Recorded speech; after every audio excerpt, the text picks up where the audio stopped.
1033 का युद्ध, 1000 किलोमीटर में पलटी बाजी। 3 साल से रूस यूक्रेन जंग में इस वक्त जंग के 3 महारथी बाजी पलटने में जुटे हैं। ज़ेलेंस्की ड्रोन और मिसाइल हमलों से रूस के चीथड़े उड़ाने में जुटे हैं, जबकि पुतिन यूक्रेन के पूर्वी हिस्से में भयंकर हमले करके यूक्रेन और नाटो को उनकी औकात दिखा रहे हैं। जबकि पुतिन के साथ चट्टान की तरह खड़े उत्तर कोरिया के supreme leader Kim Jong Un लगातार सीरियाई सैनिकों को रूस की तरफ से जंग करने के लिए भेज रहे हैं। किम ने तो यहां तक कह दिया है कि अगर जंग में उत्तर कोरिया के कर्नल मर रहे हैं तो अब कोरिया के जनरल मोर्चा संभालेंगे। अगर 1033 दिन के युद्ध में हार जीत का हिसाब लगाया जाए तो निश्चित तौर पर पुतिन का रूस युद्ध का बाजीगर बनकर उभरा है। लेकिन यह भी सच है कि ज़ेलेंस्की का यूक्रेन लगभग 3 साल से रूस से मुकाबला कर रहा है। नाटो के 32 देशों से मिले हथियार और तकनीकी मदद से यूक्रेन ने रूस यूक्रेन से लगी 1000 किलोमीटर बॉर्डर पर जंग का एक ऐसा अखाड़ा खोल दिया है जो रूस पर बहुत भारी पड़ रहा है। लेकिन इधर जंग लड़ने में खुद को उस्ताद साबित कर चुके हैं 72 साल के पुतिन ने युद्ध की बाजी को डबल अटैक से पलटना शुरू कर दिया है। किम का आदेश, मरने दो कर्नल, आ गए जनरल। पुतिन डबल हमलों से बाजी कैसे पलट रहे हैं, इसे आप जरा अच्छी तरह से समझ लीजिए। राष्ट्रपति पुतिन और उत्तर कोरिया के supreme leader Kim Jong Un इस वक्त पूरी रफ्तार से पूर्वी और दक्षिणी यूक्रेन पर हमला करने में जुटे हैं। जरा ये वीडियो देखिए जिसमें रूसी और उत्तर कोरियाई सैनिक यूक्रेनी सेना पर हमला करने में जुटे हैं। सितंबर 2024 से अब तक उत्तर कोरियाई सैनिक भीषण हमले कर रहे हैं, लेकिन यूक्रेनी सेना का दावा है कि जंग में बहुत बड़ी संख्या में कोरियाई सैनिक और अधिकारी मारे गए हैं।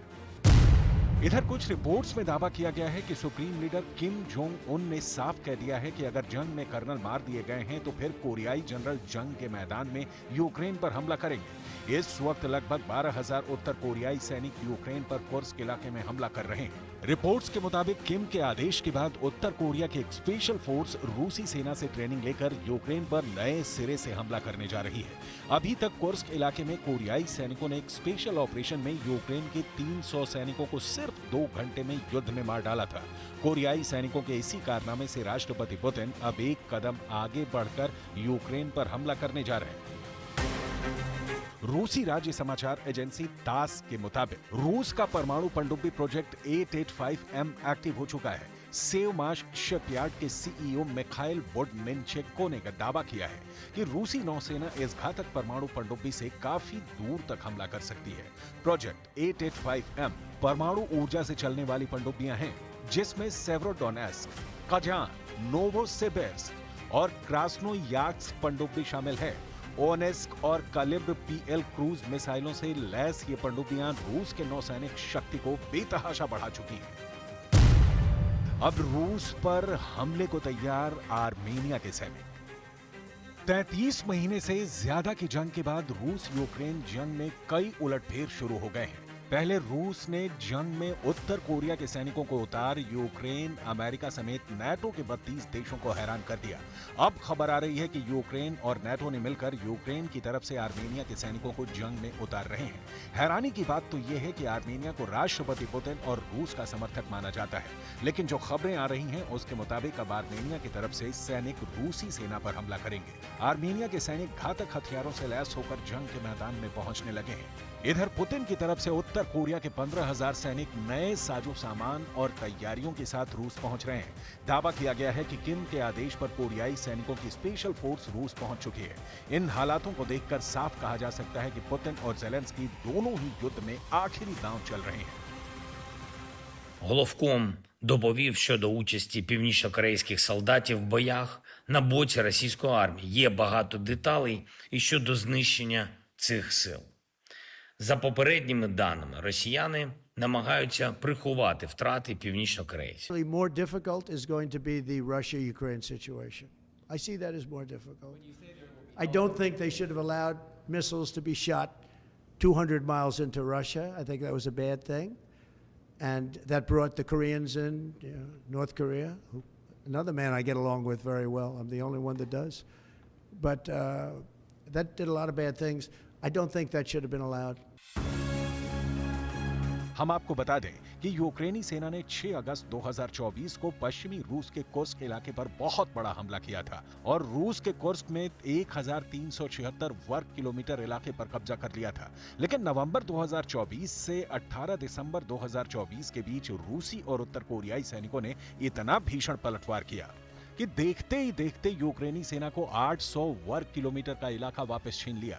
इस दौरान रूस के साथ साथ उत्तर कोरिया के सैकड़ों सैनिक मारे गए, लेकिन कोरियाई सैनिकों ने सिर्फ 2 घंटे की जंग में यूक्रेन के 300 से ज्यादा सैनिकों को मार डाला था। इसी को देखते हुए अब यूक्रेन ने आर्मेनिया के सैनिकों को रूस के खिलाफ उतार दिया है। असल में यूक्रेन ने पश्चिमी रूस के कुर्स्क पर अगस्त में हमला करके एक बड़ा जुआ खेला था। यूक्रेनी जनरलों और कमांडरों को लगता था कि जब रूसी सेना पश्चिम रूस में मौजूद कुर्स्क को बचाने के लिए आएगी तो पूर्वी यूक्रेन में रूसी सेना कमजोर हो जाएगी और वो रूसी सेना को डोनेस्क और पूरे डॉनबास में खदेड़ देंगे। लेकिन पुतिन ज़ेलेंस्की के इस जाल में नहीं फंसे और उन्होंने पूर्वी यूक्रेन पर हमले और बढ़ा दिए।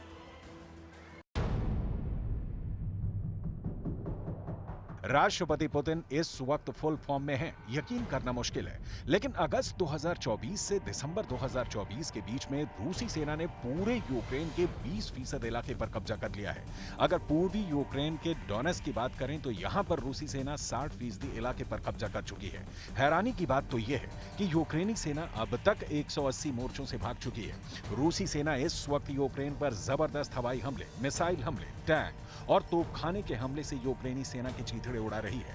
राष्ट्रपति पुतिन के बेहद करीबी रूस के पूर्व राष्ट्रपति दिमित्री मेदवेदेव ने तो यहां तक दावा कर दिया है कि रूसी सेना दिसंबर 2024 के अंत तक यूक्रेन के 5 नए इलाकों पर पूरी तरह से कब्जा कर लेगी। जरा देखिए रूसी सेना का क्या दावा है।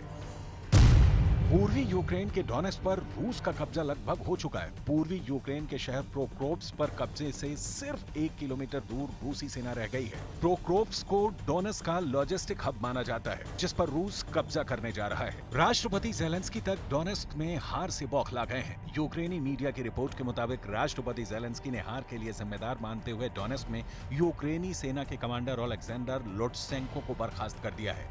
कुछ रिपोर्ट्स में दावा किया गया है कि पुतिन ने यूक्रेन के डोनेस्क, लुहांस्क, खेरसोन और ज़पोरिज़िया क्षेत्रों में रूस में शामिल करने के कब्जे शुरू कर दिए हैं। इसीलिए रूस भीषण तरीके से पूर्वी यूक्रेन पर चुन कर हमला कर रहा है, जिसमें सबसे ज्यादा हमले मिसाइल और ड्रोन से किए जा रहे हैं। रूस ने यूक्रेन के स्टोरोजेव, सुखियाली, कोस्टिएंटिनोपल और वेसेली हाई के दक्षिण में जबरदस्त हमले करके कब्जा कर लिया है। रूसी सेना ने यूक्रेन के ब्लाहोदने और येलिजावेत्स्का गांव पर भी मजबूत पकड़ बना ली है। Це була сьогодні одна з найбільших російських атак проти нашої енергетики. 94 ракети різних типів, і крилаті, і балістичні. 81 збили. Також було майже 200 ударних дронів. Загалом ми бачимо, що росіяни намагались перенавантажити нашу ППО, як вони і завжди це роблять, в таких масованих ударах. І також вони спеціально чекали морозної погоди, щоб зробити гірше для людей. उदार відбувся якраз під похолодання. कुल मिलाकर अब जंग में हर वो दांव खेला जा रहा है जो रूस और यूक्रेन के लिए युद्ध में आखिरी दांव साबित हो सकता है।